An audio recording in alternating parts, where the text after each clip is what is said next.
আজকে ঘুরতে এসেছি বাজিতপুর আমার বোনের বাড়িতে। দর্শক বন্ধুরা, তাদের বাড়িটি পুকুরের পার। বাড়িটি আপনাদের কাছে কেমন লাগে কমেন্ট করে জানাবেন। বাড়ির সামনে কি সুন্দর একটি পুকুর। দর্শক বন্ধুরা, দেখতে পারতেছেন পুকুরটি কি বড়, বিশাল পুকুর।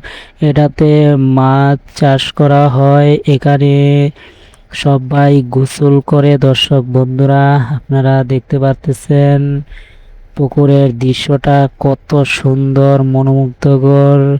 আমার কাছে অনেকটাই ভালো লাগছে। আমাদের বোনের আগের যে বাড়িটি ছিল দর্শক বন্ধুরা, সে বাড়িটি বিক্রি করে দিয়েছে। এখন আবার পুকুরের পার একটি জমি কিনে তারপর মাড়ি ভরাট করে বাড়িটি নির্মাণ করছে। দর্শক, কেমন লাগলো কমেন্টের মাধ্যমে বলবেন। আমার বড় ভাই এখানে দাঁড়িয়ে আছে। আমাদের পরিবারের সবাই গিয়েছি তাদের বাড়িতে বেড়ানোর জন্য। দর্শক বন্ধুরা, গ্রামটি আমার কাছে অনেকটা ভালো লাগছে। আপনাদের কাছে কেমন লাগে কমেন্টে জানাবেন। এটা হলো একটা উড়া। এটা আমাদের কিশোরগঞ্জের গ্রামের ভাষায় বলা হয়, এটাকে উড়া বলা হয়।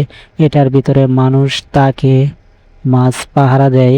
রাতের বেলা মাছ চুরি করে মানুষ নিয়ে যায়, তাই বিদায় এখানে এটা বানানো হয়েছে মাছ পাহারা দেওয়ার জন্য। বন্ধুরা, আপনারা দেখতে পারতেছেন আমি সামনের দিকে আগাচ্ছি। এদিক দিয়ে ধানের জ্বালা পালাইছে। দর্শক বন্ধুরা, বীজ ধান পালানো হয়, তারপর এখান থেকে সবুজ ধানের চারা হয়। এগুলা এখান থেকে উঠিয়ে পানিতে ভিজানো হয়, তারপর বাড়িতে নিয়ে তারপর ধানের জমিতে লাগানো হয়।